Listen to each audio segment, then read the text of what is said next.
As the ship sailed across the Mediterranean Sea, a violent storm arose.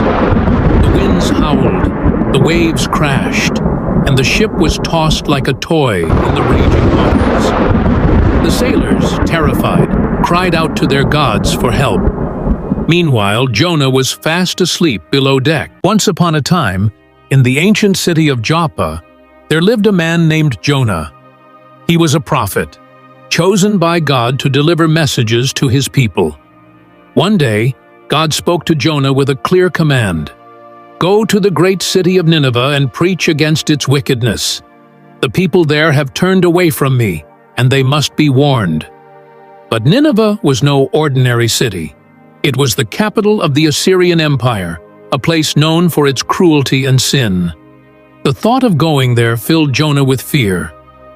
Why would God send me to such a dangerous place? He wondered.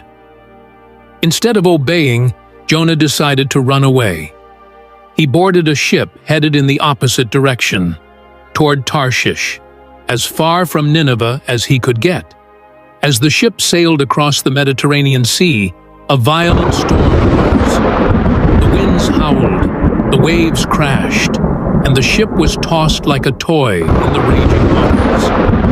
The sailors, terrified, cried out to their gods for help.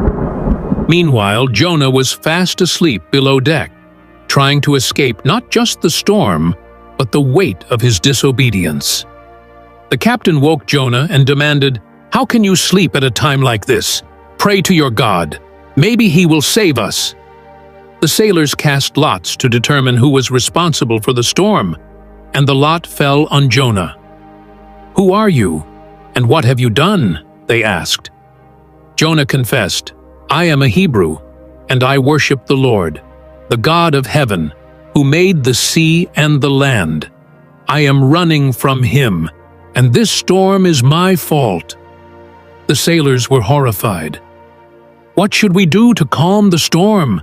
they cried. Jonah knew what had to be done. "Throw me into the sea," he said.